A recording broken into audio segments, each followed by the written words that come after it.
right, everyone, welcome to the show. We're in a parking lot today. That's it. But it's a nice parking lot.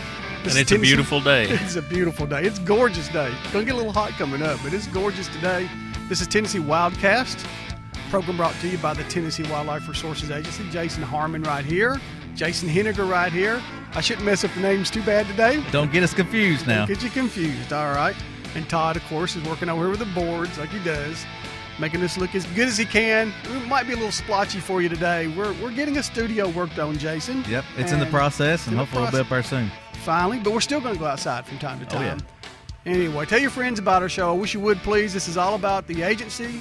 We get good sportsmen on, too. This guy right here can catch a fish with anybody, and we might get that today, but we got so many things to cover with Jason in a few minutes. He's our Assistant Chief of Fisheries, and Jason's done some incredible work through his young career so far, and we're going to talk about a lot of that today with Jason here in a few minutes, Jason. So hang in there with us. I'll do it. Want to remind everyone, what's this weekend? Free Fishing Day. Saturday. Saturday is Free Fishing Day. This Saturday, June 11th, is Free Fishing Day, and you can look on the agency's website, which is TWRA.org. and you'll find, if you look under the Outdoors Calendar, that's a great place for you to keep looking, is the Outdoors Calendar. You'll find close to 100 events across the state for kids. And these are for kids. A lot of them have stocked catfish, thanks to Jason, his crew, and a lot of folks that get these catfish brought in here. And great day for everybody. And the wonderful thing, Free Fishing Days for everyone on public waters anywhere in this state. And the great thing about those events is that eventually the kids leave and everybody can go in there, right? Yeah, get those after the kids get through. The adults can come in behind them. They never get them all. There's no way they can get them all. So no, there's usually plenty of good fish left for the public to come in after those kids' events and catch. Actually, you have a lot of families come out. They'll bring the kids out in the morning and stay the rest of the day, make a picnic out of it, cook out, make a day of the free fishing day. So. And you should. I will give you a warning, a weather warning before that. It's going to be close to 100 degrees this Saturday, so take lots of water, saturate yourself, make sure that you're comfortable and cool. Sunscreen. And sunscreen. Get ready. If you're not doing that, you need to get your kids used to that, just like a seat belt or a life jacket, something they need to do all their lives. So anyway, but it's going to be a lot of fun. And the kids always have a good time and catch a lot of fish. And anyway, it's the Outdoors Calendar on our website, right up at the corner. That's it. On the homepage.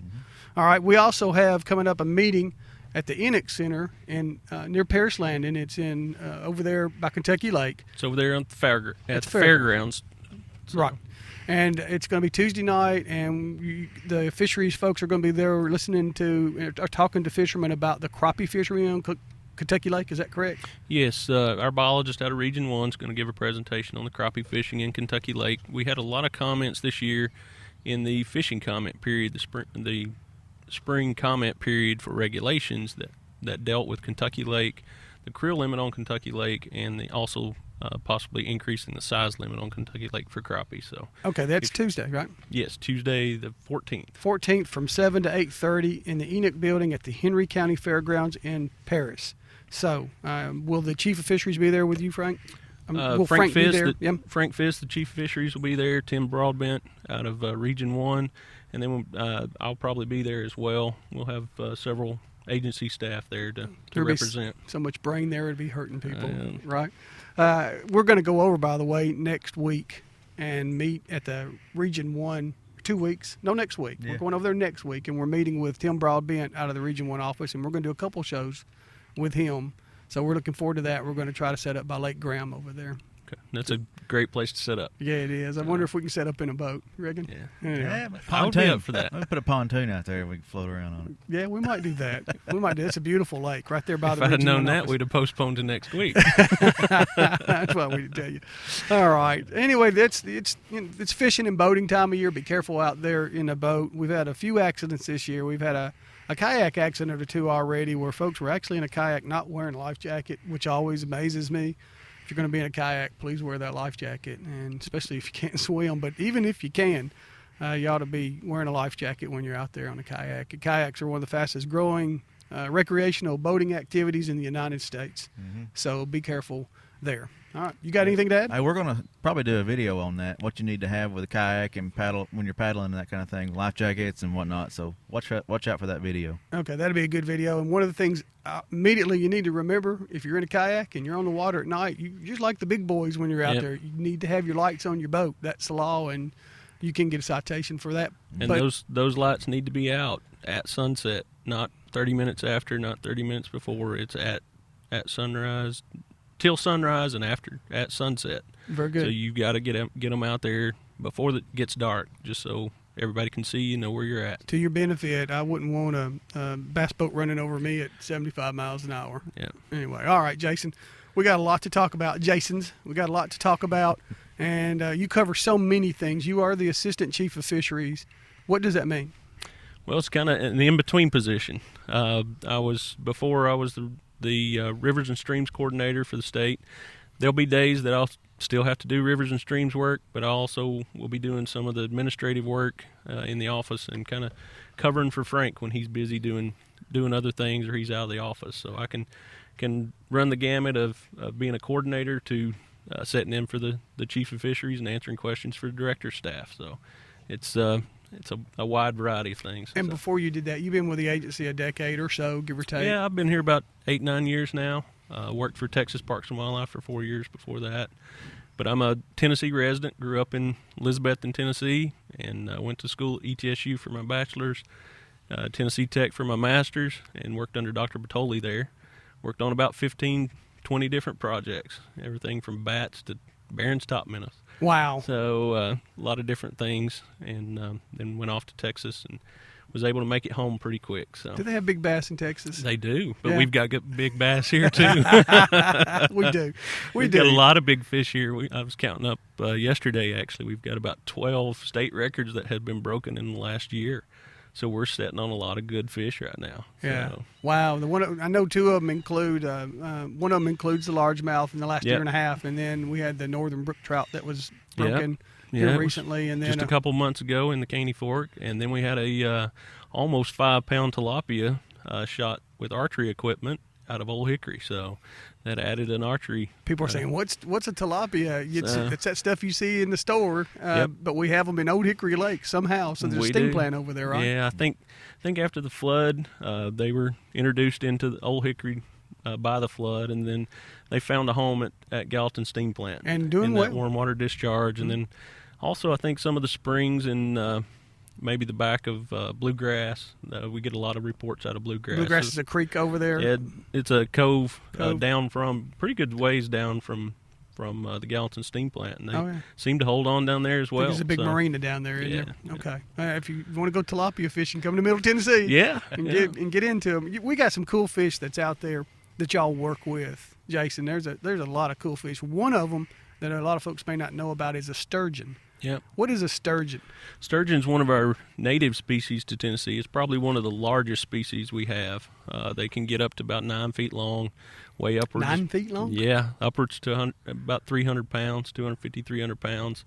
I was very fortunate and was able to go up to Wisconsin where we get these eggs from. We go up every spring with U.S. Fish and Wildlife Service and collect eggs right there on the riverbank of the Wolf River.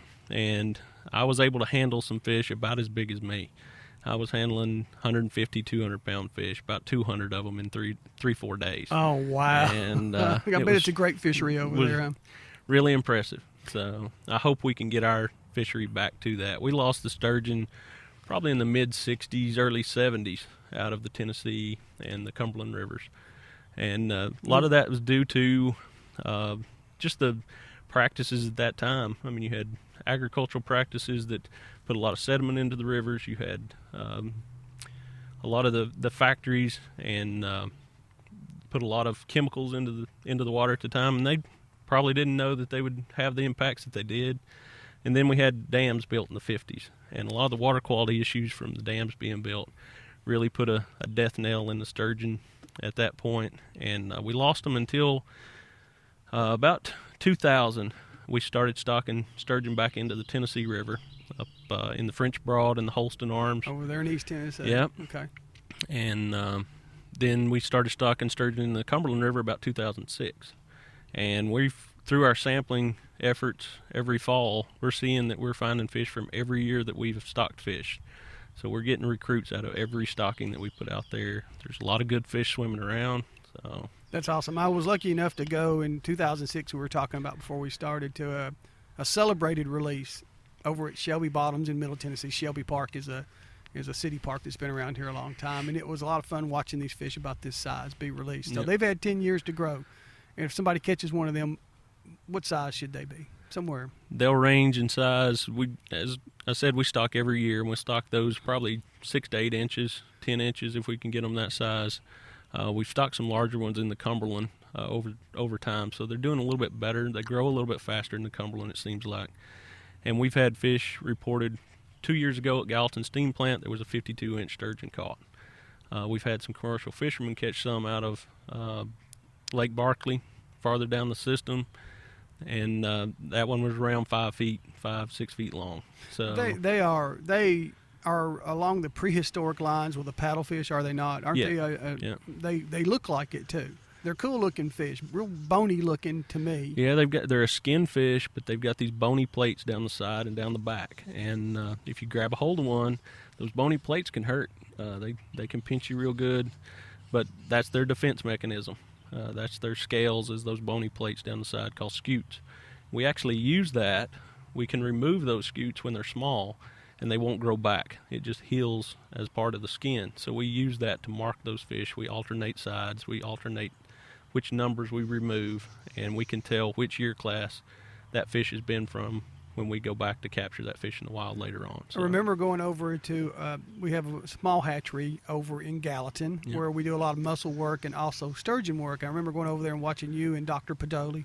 I think y'all were tagging the fish. Yeah, that was part of our commercial fishing coordinator's project, that he was actually following those fish. We put sonic tags, surgically implanted sonic tags into the fish and released them, and then we had stationary receivers throughout the river, and we watched those fish over 2 years to see where they were going to go. Those were released hatchery fish, and sometimes with hatchery fish, they don't know what to do when they get in the wild.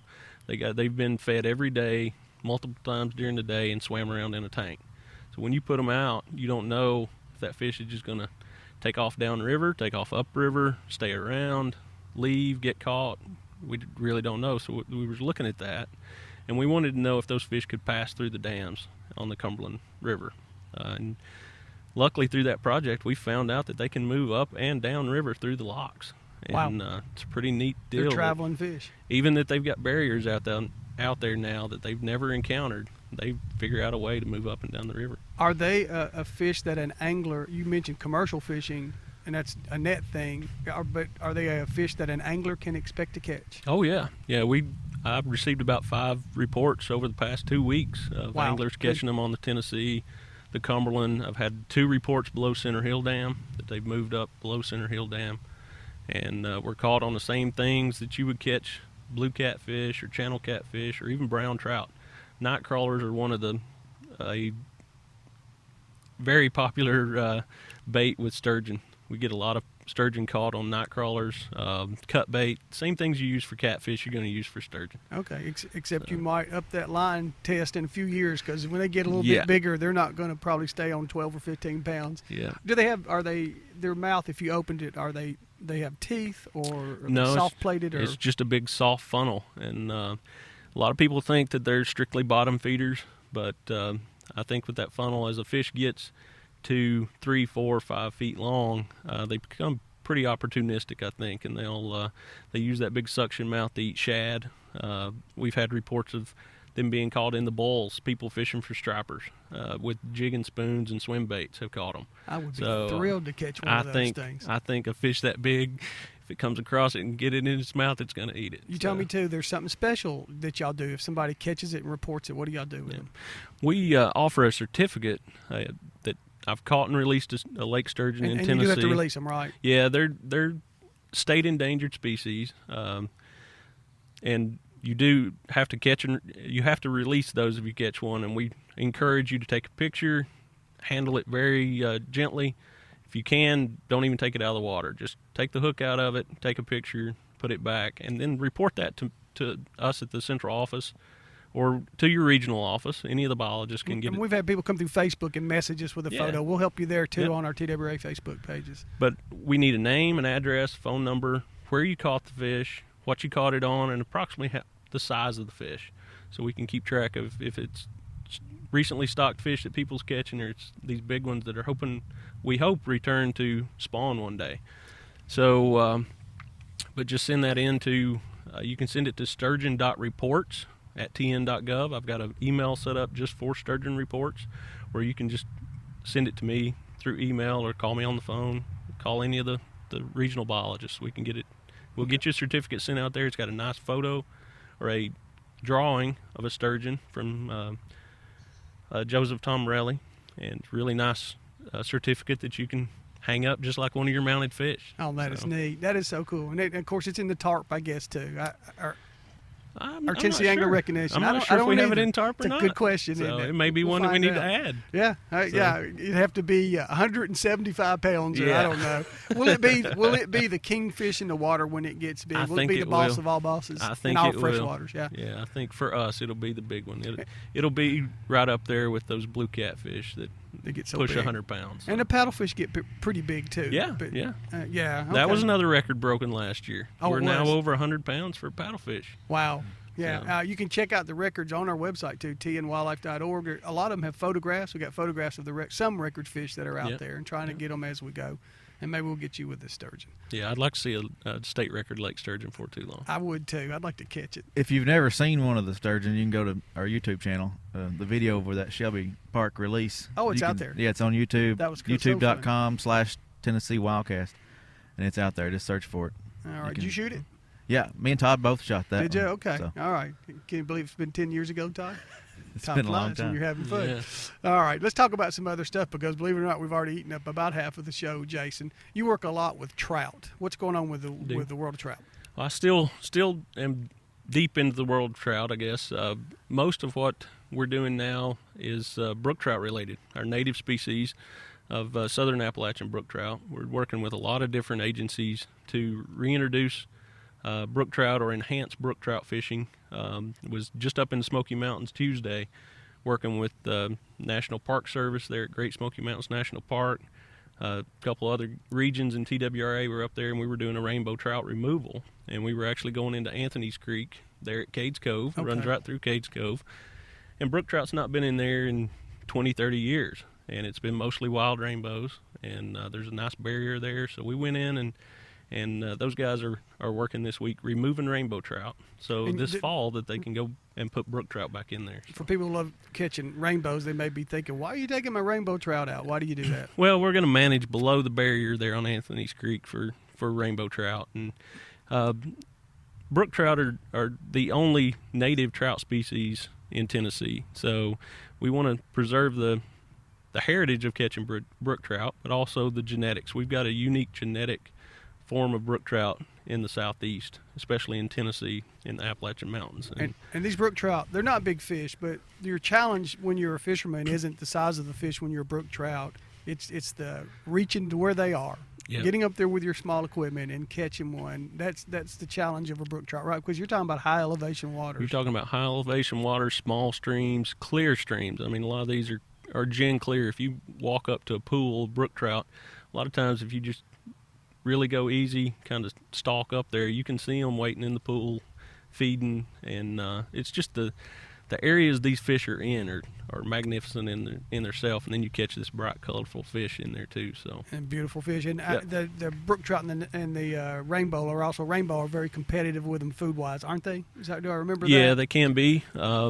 It's really unique that in our drought years, it seems the brook trout do better. In our wet years, the rainbows do better. So there's a niche there that they kind of hold, but the brook trout have held on in a lot of our streams for decades and decades. I mean, even through the logging periods of the 20s, 30s, 40s, all the damage we did to our forest, those brook trout held on. But we're having to help them along a little bit nowadays.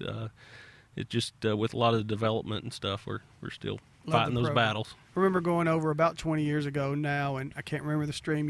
You might know it just because you read about it, but I went over to Tellico Hatchery on the first stocking they did of brook trout, in a small. I mean, and I was a lot younger then, and it almost killed me walking to that stream, Yeah. wherever it was. Believe it or not, we're still working in that stream. Are It's ya? Sycamore Creek. That's it. It runs right there. It's one of the source streams for the hatchery, and we raise a lot of rainbows, a lot of brown trout there that goes to the Hiawassee. But about 7-8 years ago, we revived that program with the help of Trout Unlimited, Cherokee chapter. Actually, it was the chapter out of Chattanooga that did some fundraising and got some money together, and they revamped one of the old hatchery buildings that we had there, and we put a brook trout hatching battery in there, and we've been propagating brook trout to go back into Sycamore Creek, and just finished up a nice graduate project at Tennessee Tech, kind of looking at different ways of propagation of brook trout and if those fish would actually survive when we stocked them into the wild. And the results from that came back very positive, and we were finding fish that we'd stocked 2-3 years ago. Yeah, and we want people to go fish for these things. Yeah, right? yeah. Get out there and fish for them. That's what they're going in there for. I love it, and the challenge of catching those things too. You wanted to talk too about something called whirling disease. While we're on trout, let's discuss it. Yeah, we've not found whirling disease in Tennessee, but our neighbors in North Carolina found it last year. It showed up in the Watauga and the Elk River watersheds, and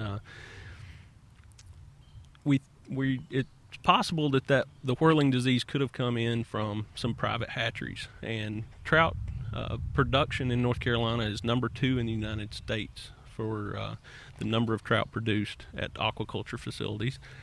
And a lot of people like to stock trout in their own streams. Tennessee, it is illegal to stock any fish into public waters. Streams are considered public waters. Anything that runs through your property, runs off your property, is considered public waters, and it is illegal to stock trout into streams. We don't want whirling disease to move into our trout streams in Tennessee. We don't know the effects that it would have, but it could be very detrimental to some trophy trout fisheries that we have here in Tennessee. Don't destroy your own fishery. Yeah. Does this happen because sometimes they're getting from places that don't take care of the trout in their hatcheries or where they're raising them? Or Well, it's very hard to see. It's not something that you can just look at the fish and see. It does, in some fish, cause some cranial deformities. Yeah. It's a disease that affects the brain and affects the swimming ability of fish, thus its name, whirling disease. It causes a whirling behavior in trout. is it chronic wasting disease of the waters? It could be. It's really specific to rainbow trout. Is it? Brook trout can be affected by it, so we really worry with brook trout, our native brook trout in some of these small streams, because they're not big populations anyway. So if something was to get in there, there's also a gill lice that is they found in North Carolina that's specific to brook trout. So we really don't want any brook trout moved around in case this gill lice is on some of the fish that you were to stock. It could get into our populations and could decimate our populations. Is a brook trout a fish that I know the fly fishermen love them? Can you catch them with rod and reel gear too? Oh yeah. They love trout magnets. They Trout really magnets, do. boy. Yeah. We give a lot of attention to trout magnets, but Yeah. there's a reason for it. They're great baits. They're great for bluegill too. They There. catch everything. Even bass. Bass will knock them at the time of the year. Big bass, they hit them and they're about that big. I don't understand what the guy did with it, but that bait works. So trout magnets. He did a good thing when he He did a brought good those up. thing. He sold a bunch of them too, and we've helped sell a bunch of them here. But I But recommend yeah, them. they'll take spinners, they'll take trout magnets. Anything you can catch a rainbow or a brown trout on, you can catch a brook trout. We stock the northern strain of brook trout in our tailwaters, and it's become a very popular fishery in the It can tailwaters. get large. Yep, and we've seen this year that we had one close to 5 pounds being caught on the Caney Fork. I mean, 20 inches long. That's a nice fish. We did. We put that on Facebook, and I think it reached about 300,000 folks. They were very interested in that photograph caught by a guy that got pushed out of his spot where he normally fishes. How about that for luck? Somebody was fishing in his spot, so he moved up or down the river, I don't know, and on first cast caught that thing on a minnow. Yeah. So anyway, cool. Go look at the photograph of that. All right, Jason, there's also something else y'all are doing to help with your trout to help determine populations, I think. What is that? We're doing delving into a new technique. It's called HDSS stream surveys, and it relies on video, water quality monitoring equipment, sonar. All this equipment is mounted on a kayak or mounted on a backpack unit, and you can travel down the stream, and as you're traveling down the stream, this equipment is recording all kinds of data. And most of the time when we go out and sample a stream, we send 5-6 guys out to do a electrofishing survey, and we go out and collect fish data. And we may get a little bit of habitat data while we're out there. We may get a little water quality data, but we're in a 1,000-meter section. We're in a small section of the stream. You mount this equipment on a kayak, and as you paddle down the river, you're collecting data all the way down as you go. Now, it's not as good as our fish surveys to look at populations, but we can go back after we have the habitat data, the water quality data, and look at the best sites or the worst sites that we want to sample fish. Are you going to go back and do habitat work, maybe, in some of these spots? Yeah, that's another good thing, that we can take this and we can prioritize maybe the top 5 worst spots on the river, the top 5 best spots on the river, promote those best spots for fishing, and maybe go back in and do some restoration work on those spots that's been impacted by either any type of alteration to the river, flows, flooding. We can go back and try to fix those spots. A river can look different year to year, depending on. After 2010 in Middle Tennessee, there were a lot of rivers that didn't look like themselves anymore. And another benefit of that, if we'd had this survey before the 2010 flood, we could have seen the exact impacts, because we could have done another survey, compared the video, and had the impacts of that flood right there and measured it. Who's leading this study? It's kind of a partnership. It's TWRA, the Fisheries Management Division, Environmental Services Division in TWRA. We're working with TDEC. They're supplying some of our water quality equipment. Parham Environmental is a third-party environmental consultant that developed this technique along with some professor at UT and a graduate student at UT several years ago. And so it's a partnership to get this all this done. But I think it's going to be, this is the pilot study on the Caney Fork is going to be a real test of this technology, and I think we're going to gain a lot of information for the biologist and the fishermen. Okay, and the Caney Fork, again, it's in Middle Tennessee, kind of almost in our, we have Region 2 and 3, somewhere between Carthage and Cookeville is where the Caney Fork kind of is, right? Smithville. Yep. So when we get it done, we'd like to get some footage on here and show it to folks and let them see what's going on. Get you back under so many subjects that you can talk about, Jason. You can go on. We can definitely do that, and you'll probably find some of that footage once it's finished on TU's website as well. Trout Unlimited. Trout Unlimited here, the Cumberland chapter here in Nashville has partnered with us, and they're putting up a lot of the money to support this project, and so we're going to be sharing a lot of the information and actually developing some of the data just for them, and putting it out there for anglers to use as well. So, all right, well, what's the next record fish in Tennessee? You want to guess? Tell us what's going to be broken next. Oh goodness, brook trout may be broken again. We've had some reports of some really big brook trout below Boontail water. East Tennessee. Yep, up in East Tennessee. It's part of that Holston system. That one's probably going to be one. Also, I mean, that tilapia. We just keep getting surprised with the size of tilapia people are catching on Old Hickory. They're pushing that 5-6 pound mark. What about muskie? I got to ask. We're creating. Muskie. Are creating a heck of a muskie fishery in Tennessee. Muskie has been fishing's been pretty good. It's not been as good during the winter. A lot of people use the Melton Hill fishery up there a lot, and they use it a lot when they run Bull Run steam plant.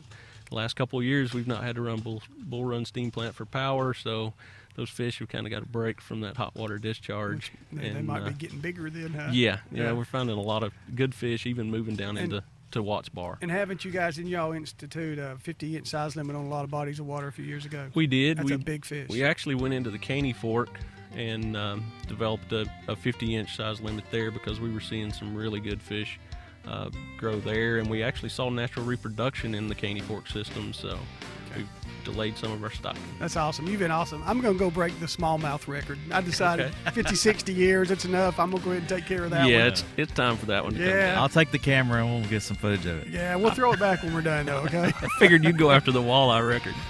Well, I would like to, but so far mine's it'd have to be about 1 pound and 3 ounces. Yeah. But I'm going to keep working on it, Jason. I love the walleye program. We'll get into that sometime, too.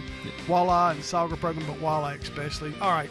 Where can they find stuff? You can find us on tnwildlife.org. You can get to the video or listen to the audio version right there, and also contribute to Tag Board. So Go to Tag Board. Jason, thank you. You're awesome. Thank you.